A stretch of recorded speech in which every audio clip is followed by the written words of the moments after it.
Is the volume set correctly? Is the volume set correctly, Bill? Bill fell over. He took his wallet to the ground and he said, "You're listening to Dangerfield's Sunday Prescription."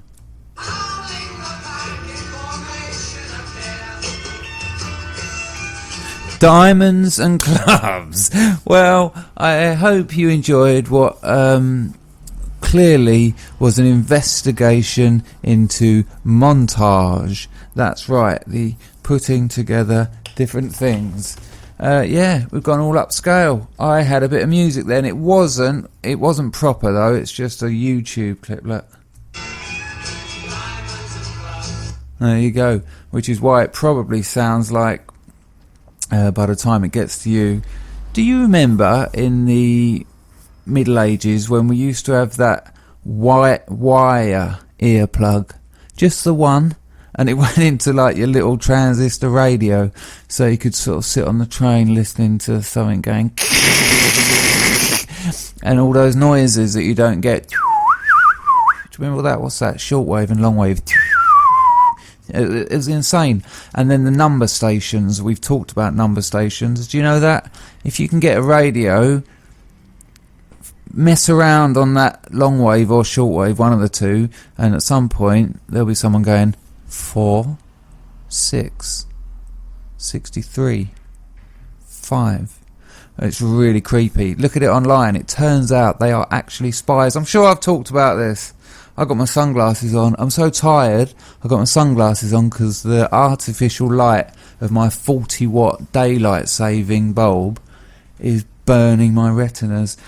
Of interest this week, what has come to me is really exciting. There was a survey of the top searches on one of the internet's most successful pornographic websites, Pornhub.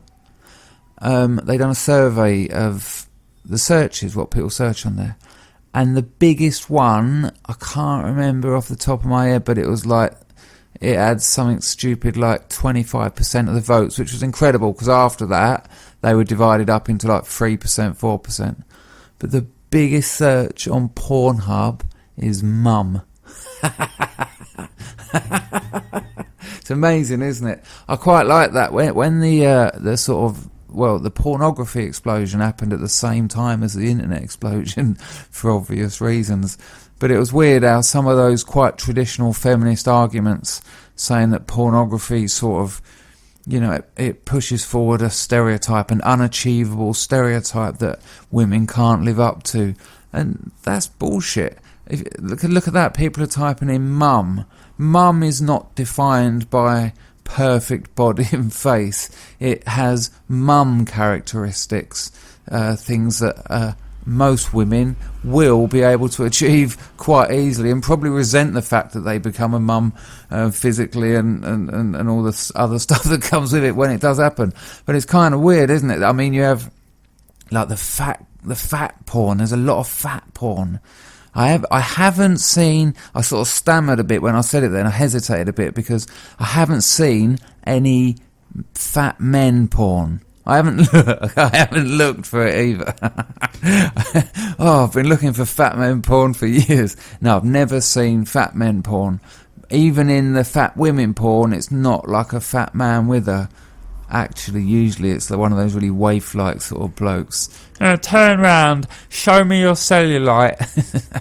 Now, part of the increasing technological advancement of the podcast, not only did I play a little bit of Syd Barrett there. God, I love Syd Barrett. I've also got my other monitor. Yes, that's right. I run a dual monitor system.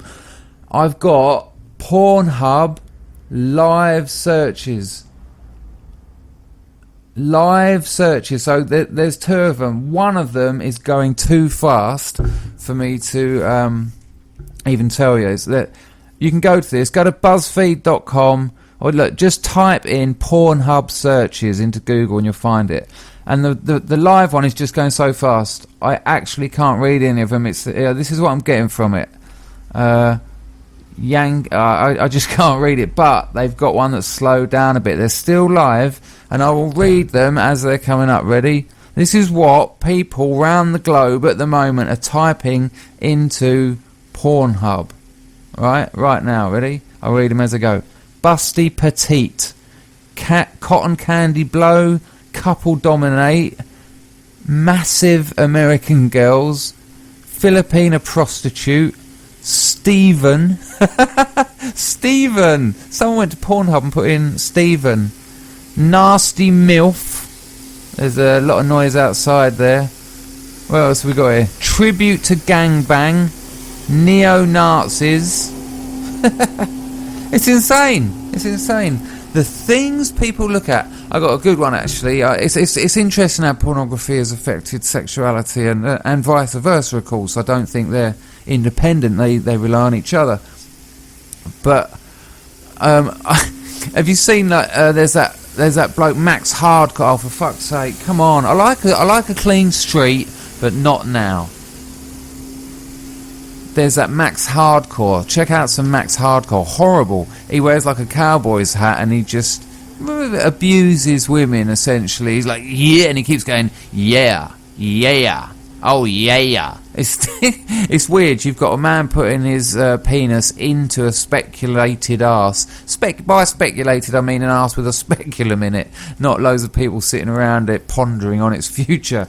But he had a speculum in an anus, and he put his penis in the anus while weeing in it and filling it up like a cup. That's quite disgusting, obviously. But when I'm watching it, I am more disgusted by him and his hat and him going, yeah, oh yeah.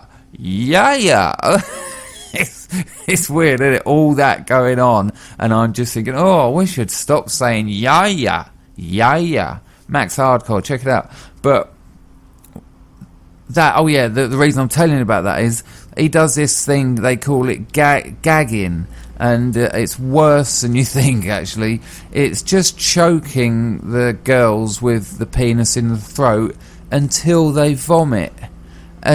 Yeah, and he is, and it's quite bad, and he's obviously they've obviously drunk loads of water and eaten loads of rice or something, but they just keep gagging all over his cock, and yeah.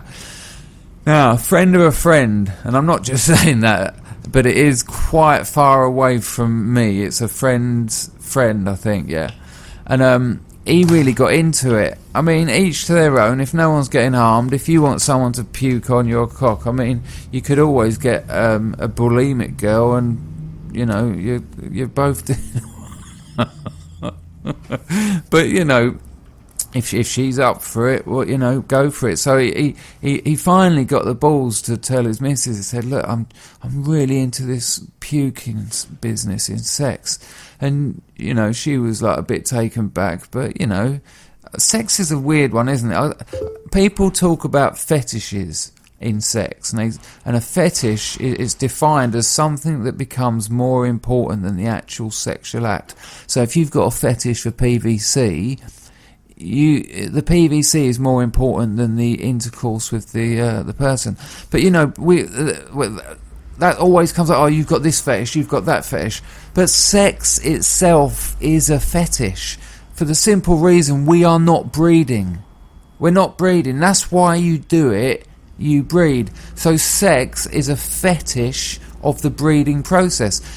Having sex is more important than the act of coitus. It's a fetish. So it's weird saying all that. So anyway, so if someone's up for a bit of puking, I mean, the man has probably had his willy in her bum. He's also put it in her vagina and put it in and out, in and out, in and out, yeah, in and out, and sort of licked her mouth and done some really weird things. Only normal because we've been told that's normal. But if you want to have someone puke all over your penis, why not? It's this isn't an offer, by the way. Anyway, so he talked her into it. After everything I just said. So he basically emotionally blackmailed her to let him force puke through cock mouthing. And of course, what's attractive about pornography, it's similar to that saying about prostitution. They say you pay a prostitute to leave, and I understand that logic. And pornography, the attraction there is to do with the fact that it's pornography. One of the things about prostitution that I find is distinct from a standard sort of sexual relationship is its immediacy and it's spontaneous. You could be having a cup of tea and think, I want to have a fuck. And in 10 minutes you can be having a fuck, which is very different really than how it usually works. And so that's distinct to prostitution. And it's things that make something distinct, that set it apart, that make it attractive. And it's like pornography has got different things going for it. You literally can just stop it. I mean, it's horrible, isn't it? You're sitting there watching it. Like I say, I've got 2 monitors. I don't watch a lot of porn really anymore, but I have done. I've watched more than my fair share. But you're sort of wanking and you're looking at it and you're trying to get the best clip and you don't want it to pause on the bloke's anus and you're trying to get back to the nice bit where she was standing in her miniskirt and on all that nonsense. Yeah. And it's all over your knees and on the monitor.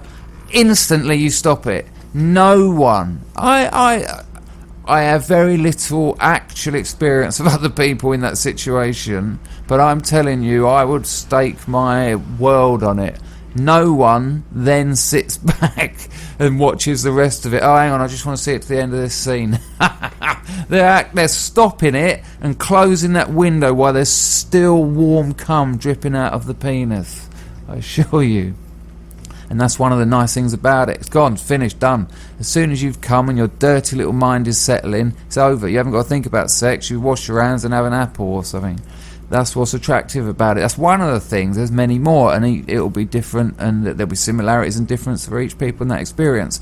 Of course, in real life, having someone puke on your cock is hideous, and that's what happened. I mean, it took a long time getting there, but basically, imagine just getting it sorted. He's just pushing his penis into the girl he loves head like he's trying to have a cranium baby, and he's just pushing it until she just and what you don't see in the puking films is the peristaltic wave. Google peristaltic wave if you don't know it. They never get it right on films and television. When they have a puke, they always just spit it out. But what defines a good puke is it comes from the stomach, and the peristaltic wave is when when you sort of, your body sort of, it sort of does that, and sort of your spine bends so that it gets the power to it all out. So she's doing all that because she's in agony. And imagine, I bet he was looking at her thinking, I don't know if this is how I want to be treating the girl I love, really. And then she's just gagged everywhere, and she might have drunk water and rice, but I doubt they're as professional as these people who do it for a living. I bet a bit of a bacon sandwich and shit from breakfast come up as well, bit of muesli, and it's all over him, and I bet it stunk. What's nice about porn is you don't get to smell anything, and then imagine that smell of sort of cock and cunt and vomit and sweat, and well, yeah, they weren't too happy. Apparently he hated it, and apparently, probably unsurprisingly, I don't know, but it's caused problems in their relationship. What a fucking surprise. Sticking with penises, I mean, we've already covered some lovely subjects for a Sunday prescription, although it's already Wednesday, I'm recording this, so it probably won't go out till Thursday. Doesn't matter. Shit, man, that means I've got to record one the next day to get it doesn't matter. When I was a kid, we used to have these things called underwear parties. Sounds great, doesn't it? When I was a kid, we had underwear parties. But what would happen was someone would come round off of the little estate and they'd say, hello Jan, to my mum, and they'd both be smoking fags, of course. Hello Jan, standing in the doorway. You don't really get so much of that anymore. My mum would be in the doorway having a fag, and hello Jan, something had come up the path up the little bit in the front garden. She go, yeah, we're having we're going to do another party. Can we have it at yours? A few bottles of wine and that, get the girls round. It'd be nice, yeah. And my mum would be, all right then, well, yeah. And then this would all be organised, and then loads of women would descend on my mum's house, and weird mixture of women, really. There was like one exceptionally hot one who thought it was alright to walk around dressed like Madonna off of the cover of Like a Virgin, which to me at 12 years old was absolutely fantastic. And Janine her name was, and she used to just sort of, I'd go, oh, my stomach hurts, like about age 12, and I'd go, oh, and she'd go, do you want me to stroke it? Can you imagine this real salt? She must have only been about 26, dressed up like Madonna on Like a Virgin, her little lace gloves and her red fingernails. I'm a child of the 80s, what do you expect? And she's dragging them over my belly while she's smoking with the other hand, and they're all chatting, and all the men that were there, the odd husband had to come, hello Alan, yeah, well, had to come, didn't I? I mean, old Jean, she can't really walk properly now since the leg, so yeah, I drove her down. Do you want a lager? Yeah. And so they'd be looking at me absolutely gutted, because they can't say, Janine, can you scrape your nails erotically across my body, because that would be overtly sexual, whereas what was going on with me was certainly covertly, but I can assure you it was. Oh, it was incredible. Anyway, the underwear party, not an Ann Summers thing. We had them as well, gross, and we had feather parties, really weird, and a budgie died. I think I've told you that before. The day after a feather party, the budgie died. Feather party is exactly what it sounds like. A woman come round and sold feathers in various forms. There was a little bit of underwear. Ooh, look at them. Oh, I can see you in them, Janet. And all that nonsense. But the underwear party was just loads of cheap underwear. Nothing nice, nothing sexy. Just someone had got a job lot of pants and knickers and vests, and everyone just come round. Like it wasn't like it didn't have like a central authority like Ann Summers, where they went to little groups and learnt how to do it and had flip charts and catalogues and that. It was just a few black bin liners with a lot of shitty old 100% artificial like rayon and strontium 90 underwear. And yeah, my mum would buy a load. You get like 10,000 pairs of pants for £1 or something. Now the weird thing about the pants from that particular underwear party was they had no Y or tram lines. You got the Y front, you got the tram lines. No boxers in those days. Boxers I think were invented in 1989. So we're still wearing pants. No briefs either, not a chance. No. So you got your little pants on, and they're, like I said, they're made of plutonium. There's nothing natural in them at all. And no design, no Y, no tram line. The little trams with the one side for the cock out. So they're weird, and to a young boy, I'm getting a bit weird about that area. I'm going into puberty, and so I'm thinking, I don't know about these plastic pants, because basically my penis was quite visible. There was no Y or tram to distract from the shape of what I considered a small penis. Well, it was small, because I was a child. Imagine being a child and having like a 9-inch dick. Imagine, miss. But no, I didn't. Now, I didn't like it. And also, I noticed when I got hard on, I was very aware of the dome-like shape in my pants. And I didn't like it. I had a bit of shame around it. Probably not that surprising. Anyway, not a problem, because I wasn't actually dating and fucking many nice birds when I was 12. So not a lot of people were going to see it. However, in those days, you were still doing PE in your pants until you were about 14. Oh, yes. Oh, it was pedo heaven. Right, loads of kids running around in their underwear. Ridiculous. That's right, Jeremy. Come on, do the splits. Now push it. Push your pelvis. Push your fucking pelvis, Jeremy. I didn't realise I had my visible penis pants on. And it gets to after break, and Mrs. Lawler, her name was, Mrs. Lawler. She said, "Okay, class, take your clothes off." I don't think she said take, but get ready for PE, and I'll be in the main hall. And I'm thinking, wow, I've got my visible dome pants on. and I don't want to do PE. I don't want to run around, inevitably get an erection, as if you get erections all the time. I think I was born with an erection, and it calmed down a couple of minutes ago when I started doing this. But I'm worried about this, so I think I've got to get out of it. So I go up to her and I say, Miss Lawler, can I be excused from PE today? And she went, right, I hope you've got a good excuse, son. And I went, I got my dad's pants on.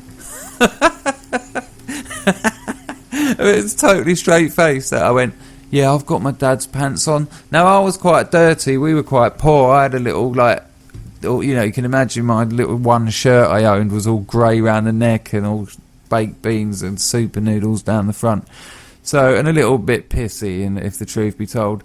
So she must have said to herself, well, I've got two options here. I go, no, you've got to do PE in your dad's pants, and then watch this kid running around holding his adult pants up, which I think would have caused many, many, many other problems and much laughter. So she went for it. She went, okay, you can sit it out. Dad's pants come back to haunt me later in my schooling, because at the Downs Comprehensive, where I studied at secondary school, wedging came in. You know, wedging, where you grab someone's pants, yank them with there's three reasons you'd do that. They were the outcomes. One, to lift them off the ground, which was incredible, because you've got such a difference in rates of maturity. Some kids have got beards, bollocks, cigarettes, anal sex, cars, and prison sentences when they're 13. Others, like me, haven't even reached puberty, have not one pubic hair at all, and I'm like, hello, and they're like, alright mate, you're alright, and we're in the same class. Now, because of that, it meant the real live adults could get, if they got a little kid, they could just pick him up by his pants. His legs are dangling in the air, and he's got his full weight on his little prepubescent bollocks, which are looking like they're in trouble, and too much wedging, and maybe they would never develop. Maybe that's what happened. Maybe that's why there's those weird kind of underdeveloped adult babies walking around. I don't mean the fetish adult babies, I just mean those weird, anyway. So that's one thing, lift them off the ground. Second one, to injure their nuts and bollocks, which is easily identified, because as you yank them, they just fall forward like they've fainted.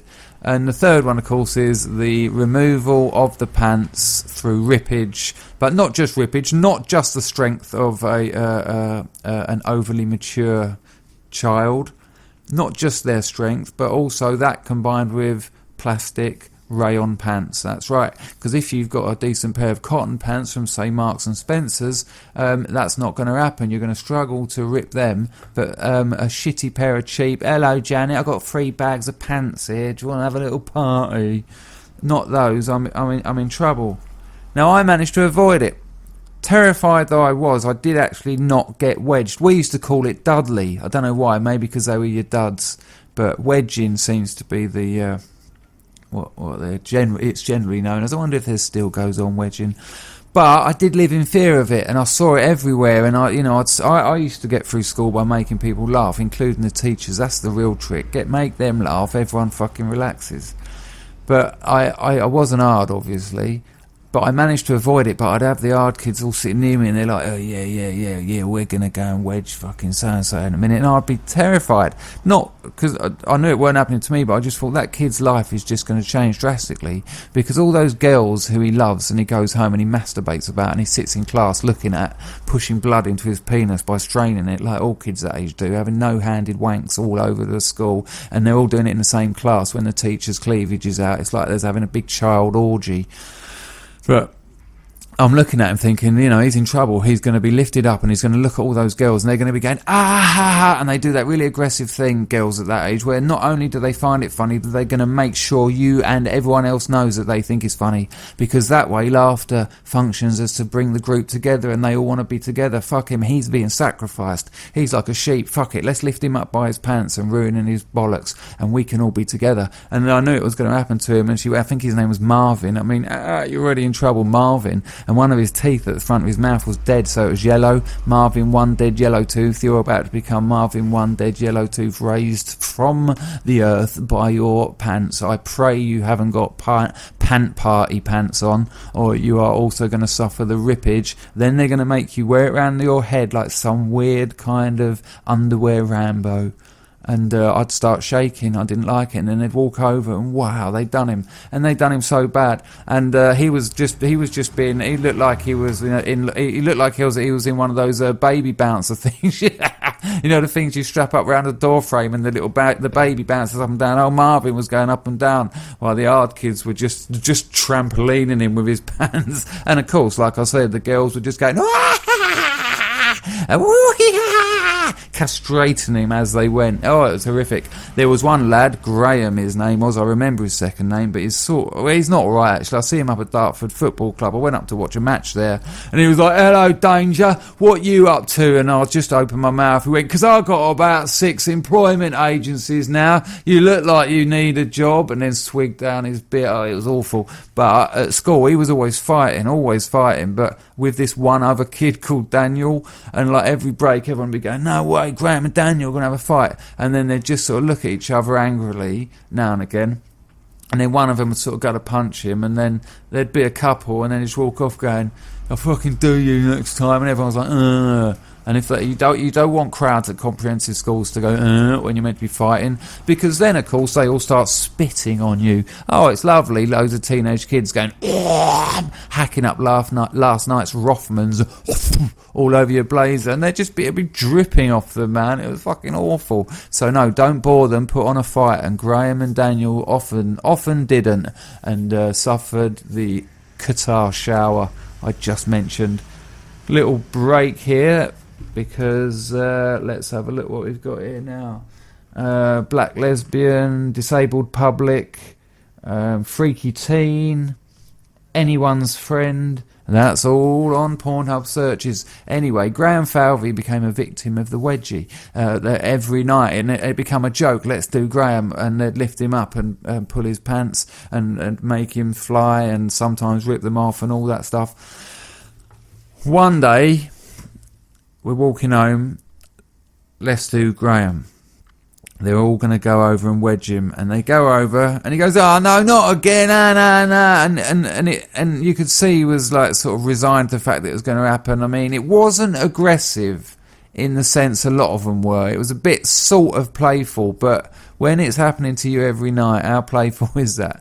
Anyway, they've grabbed him, and as they've yanked him, they've come up to his shoulder blades, right? And it's freaky, because they're round the front as well, and it's like these are the biggest pants in the world, and all sort of snide, and as if he'd got one over on them, and weirdly naively, as if that after he said this they were all going to go, "Yeah, fair enough, we'll leave you now." As if. But when they'd got these pants right up almost round his neck, he went, "Nah, I've got my dad's biggest pants on." And of course I'm thrown back to Mrs. Lawler going, "I've got my dad's pants on," and it's all gone sort of funny for me, and I'm looking at this, and there's this bloke with these massive pants being pulled up around his shoulders, and I've got Mrs. Lawler looking at me, and I've got a little erection, not now, not then, but originally, and my little dome in my pants, and the pant party, and Janine scratching my belly with her nails, and it's all connecting, and it shouldn't do, and I'm going, and seeing this weird image in front of me, I'm thinking, Jesus, man, I'm 13 years old, and all that has happened, and all this is happening. I'm in trouble. This life is getting complex. There is a propensity towards complexity. And to round it off, as if to prove my point, the way they got round it was to put his arms through the leg holes of the pants, but they weren't quite that big enough, so he had to bend forward a bit, and it was weird. He almost just sort of went along with it, like, "Oh, all right then," and so he's put the pant straps over his shoulders, and then they made him walk, and he's got his score bag by his side, he's bent over, and he's got his massive pants on, he's just walking down the road. Whew. Tired me out, all that did. You can probably hear it in my voice. I'm tired anyway. Crikey, I'm tired. Shitloads going on. I talked to a mate the other day about the goings on in Brockley. It was in Brockley that I had done the 2-step plop. I don't know if I've told that story about the gnome. Maybe I have. I'm not going to tell it now, but a lot of shit has happened to me in Brockley, and I remembered years ago I used to go up there and score, and it was a real pain in the arse. I had to go through someone, and if you know what that's like when there's someone else involved, especially when you're dealing with heroin and crack, and you know, more often than not, they're going to run off with your money. This fucker, we used to go around his house, give him the money, he'd ring the bloke, go and meet him, and then not come back, and we'd just be sitting in his mum's house for hours waiting for him, and then in the end the mum would go, I don't think he's coming back, can you two go now? And me and my girlfriend at the time just had to go, thinking, oh, that's a £60 skag money. Fucked. Awful. But you know, you only go to those people when everyone else on the list is fucked off or isn't there, and so weirdly you end up going back again, and he's just like, yeah, I'm sorry about that, you know, it's a long story, but you know, I'm sorry about that, anyway, what do you want? And then you have to trust this cunt with your money, and it's a nightmare. You obviously don't want to do that, but sometimes you have to. But up there in that little area up in Brockley, there was a vicar, and if you went round his house with an electricity key, you could just tap him up for a few quid. And it was quite wicked. I'd done it a couple of times, and you just knock on his door, and his wife usually answers. She'd be like, hello? And I'll go, oh, right. And at the time, I was sort of like a skeleton with like a vellum of crispy yellow nothingness stretched over me like a funeral drum, and and in my dirty army clothes, and I'd be like, hello, Vic. Do you remember that? Is Vic there? Is Vic there? If you don't remember that, that was going to be a bit odd. But if you do remember it, it's a pleasure to be able to share that with you. But anyway, I'd open the shed, say, hello. I go, hello, is the vicar there, please? And she'd go, yes, can I say who's calling? And I'll be like, oh, just a friend. Just his mate. Want to see if he wants to come out for a few pints. I go, yeah, just a friend. So she'd go, and he'd come back, and really weird, he'd always have his vicar stuff on. I don't know what it's called. His pastor mask. I don't know what it's called. I don't know. He'd have it on, and that little white bit there, and he'd come to the door, go, hello, my son, how can I help you? And I'd say, thing is, run out of electricity, barely got enough to eat, you know what it's like these days, and I know I said I'd pay it back last time, but well, you know how it is these days. But you got to remember, at this point I'm withdrawing, because if you get as far as tapping the vicar, you really see that tried to get money elsewhere, and so you're sort of shaking a little bit, and it's emanating off you, that sort of sweaty stench. And he's like, well, why don't you come in and see if I can help you? And then you go in, and it's all the usual nonsense, like, have you been to the church lately?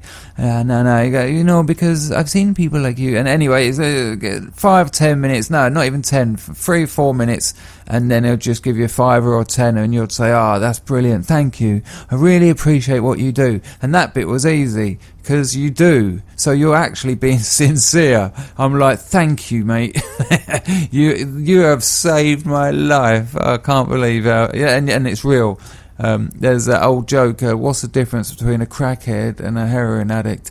They'll both steal your wallet, but the heroin addict will help you look for it afterwards. And there's that kind of mentality going on there with the vicar, because you're like, thank you. And you are over the moon, believe me. It means you're going to be able to eat and sleep and do normal things rather than shiver and cry for the next 24 hours. So you can't keep going back yourself, obviously, because it's the same person. So once I've said to my girlfriend, go on, you're going to have to do it. And bless her, she was quite brave in some areas, but that sort of thing she found difficult. But fair play, she done it. So I give her the electricity key, and she's gone round there, and I'm waiting. And obviously, she was one of my girlfriends. She was quite an attractive girl, and I'm waiting. It seemed like hours. It seems like hours, obviously, because you're withdrawing. But this went on and on and on. And I thought, I can't go round there.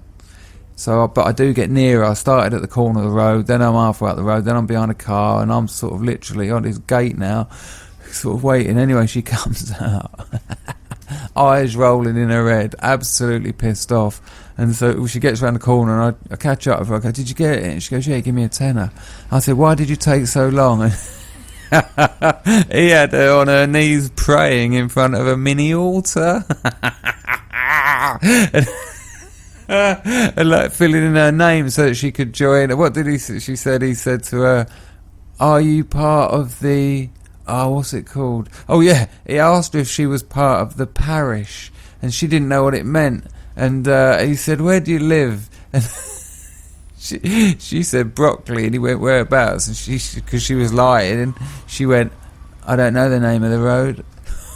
And he had her down on her knees, head on hand. You know what? If the Mrs. Vicar weren't in, I wonder where this would have gone. Head on hand. "Oh, good Lord, will you take this little bird of yours and let it fly again? I mean, she says it's electricity." This is what she said. He started hinting that he knew it wasn't for the electricity meter. Anyway, tapping the vicar. However, the church that he worked at, there was a few of us another day, and we'd already tapped the vicar the day before, about 5 of us. So this was the other thing. We thought it was just us, but apparently that's why everyone went round it. Oh, what a nice bloke, though. Knew what it was for, I bet, but fuck it.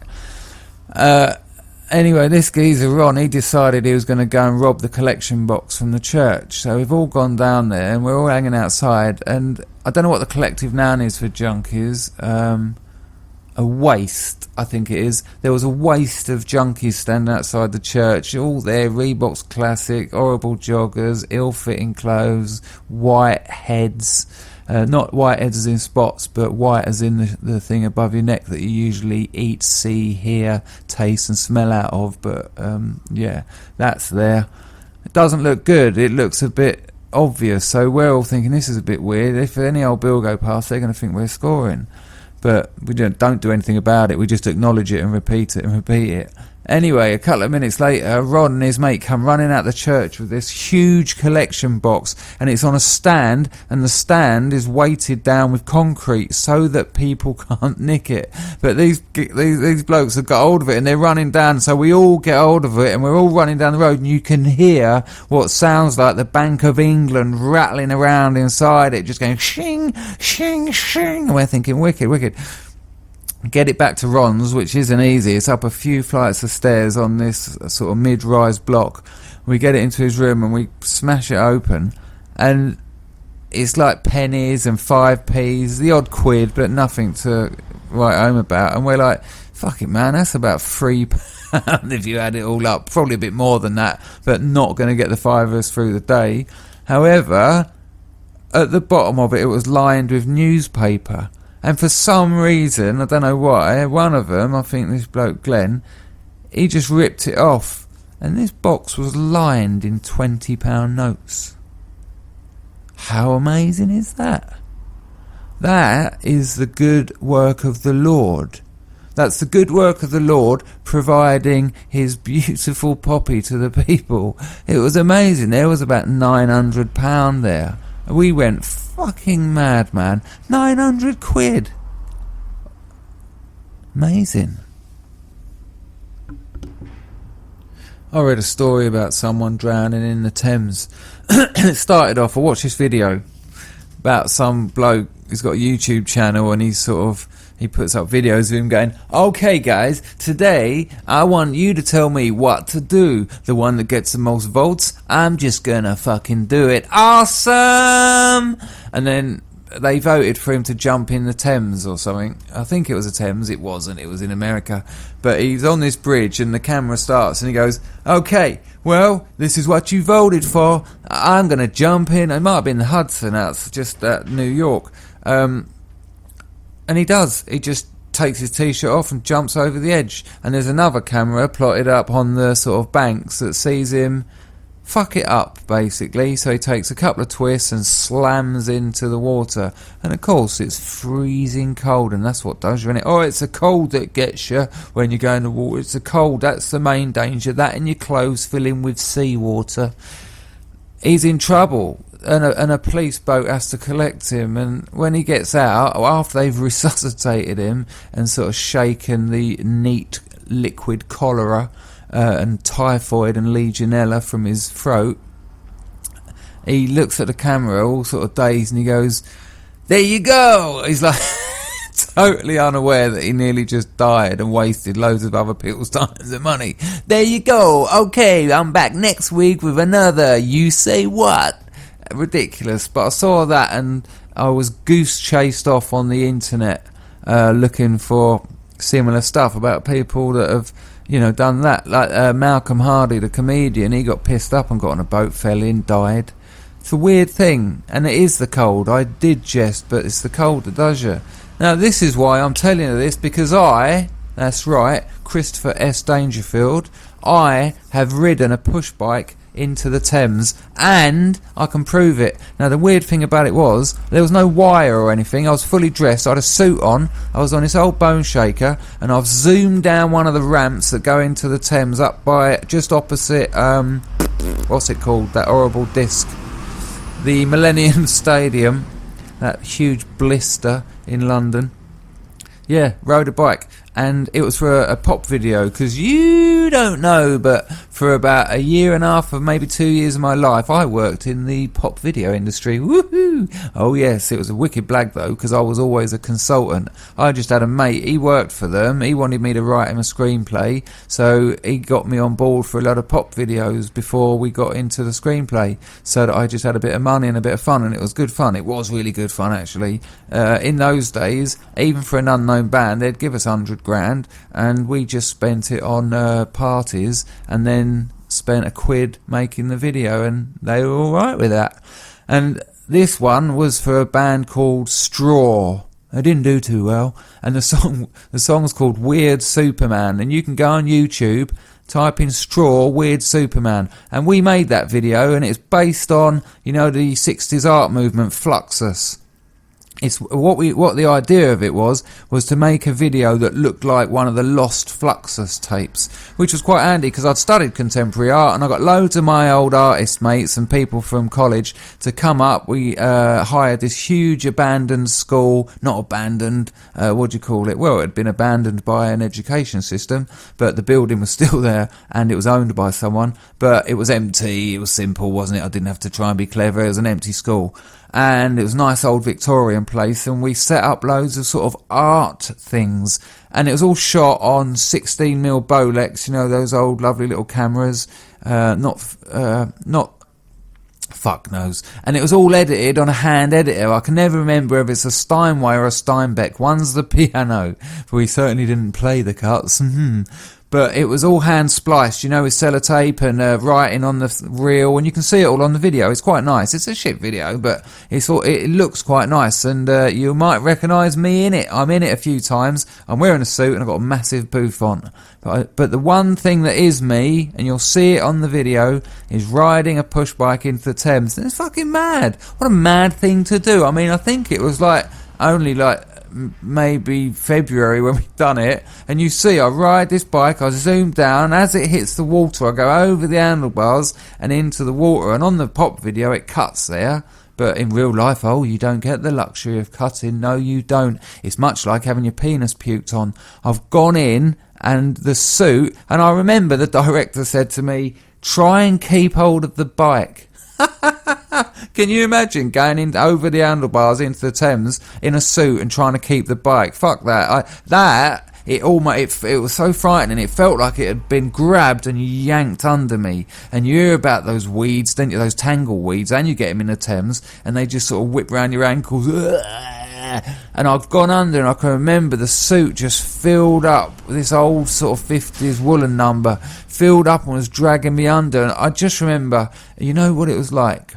You know, in the Hulk, you know, when before he becomes the Hulk, he watches videos of people who in extreme situations have managed to acquire amazing powers, like a mother whose child gets trapped in a car and she lifts it up, and he watches and he thinks, if only I can isolate that and stick it in my head, I'll be ultra strong and green and massive. He didn't want to be green and massive, but that's what happened. As I went under, I thought, unless I get some kind of superhuman strength together, now, I'm not bragging. I'm not really saying that I managed to get superhuman strength. For me, superhuman probably goes up to a normal person's strength. But I just thought, unless I get my hands up and hooked over that weird jetty, I'm going to die. And I remember thinking, why am I risking my life for a pop video for a band called Straw, signed to Warner Brothers,